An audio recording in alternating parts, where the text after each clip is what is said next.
When you hold a deep conviction about what is right or what matters, how do you actually justify it? You might believe that your conviction rests on a structure in reality that careful thinking can uncover, or you might accept that it is a commitment you have made that no argument could fully justify. A choice honesty requires you to hold, without pretending reason put it there. In the 12th and 13th centuries, this tension between logic and commitment triggered an intellectual crisis that threatened to fracture European thought. For centuries, the Augustinian framework had governed the West. In this view, the soul turns inward to find traces of the divine, depending entirely on grace and scripture for knowledge. Philosophy was merely a tool, and Plato provided the vocabulary. Then the full corpus of Aristotle's works arrived in Latin translation. Aristotle offered something the Augustinian world lacked: a complete system of logic, physics, and ethics built entirely on observation of the natural world, with no reference to revelation. European thinkers were suddenly forced to choose. Conservative theologians wanted Aristotle banned to protect the faith, while radical philosophers wanted to follow logic wherever it led, even if its conclusions contradicted church teaching.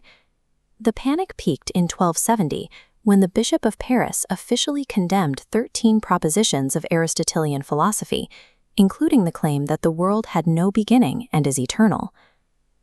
Decades earlier, a student named Thomas Aquinas had arrived at the University of Paris to study under the shadow of this mounting conflict.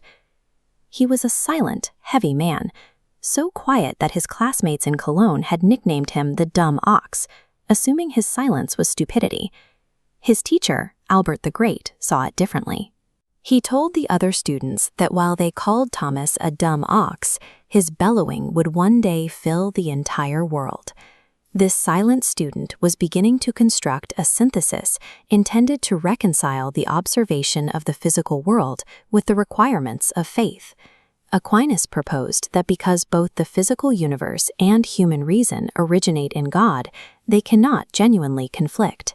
If logic and faith seem to disagree, he argued, we have simply made an error in one of them. He identified preambles of faith, questions like whether God exists or if the soul is immortal. On these points, he argued that reason can reach the same conclusions that faith affirms, providing a logical doorway to spiritual truth. In his Summa Theologiae, Aquinas laid out 5 arguments for God's existence.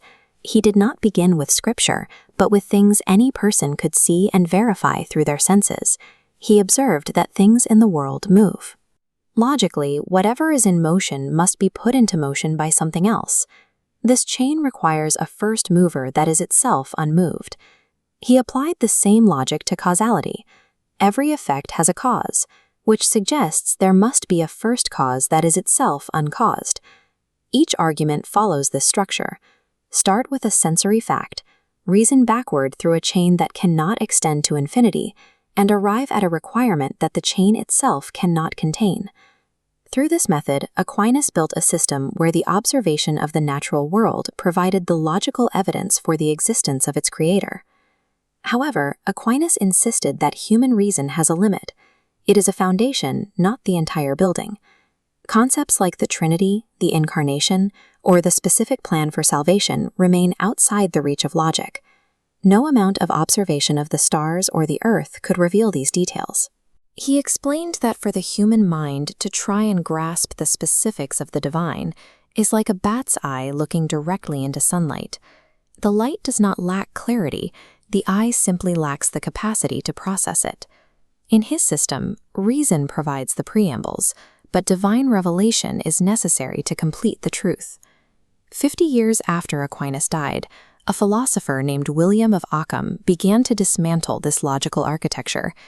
While Aquinas saw the world as a reflection of God's own rational nature, but Ockham focused on God's radical freedom.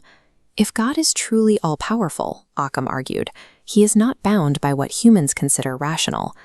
Ockham argued the order we see is contingent on God's will. God could have created different laws of physics or moral rules. Therefore, reason cannot work backward from the world to God. Its structure tells us nothing certain about its maker. For Ockham, God's existence was a matter of faith alone. He argued that the finite human mind should not pretend to have measured the infinite. Long before Ockham's critique, Aquinas himself had a moment where he seemed to set his own logic aside. On December 6, 1273, while celebrating Mass in Naples, Aquinas abruptly stopped writing. He never finished the Summa Theologiae. When his secretary, Reginald, urged him to return to his desk, Aquinas replied, "I can write no more. All that I have written seems to me like straw." That divide between the mind's reach and the heart's commitment remains.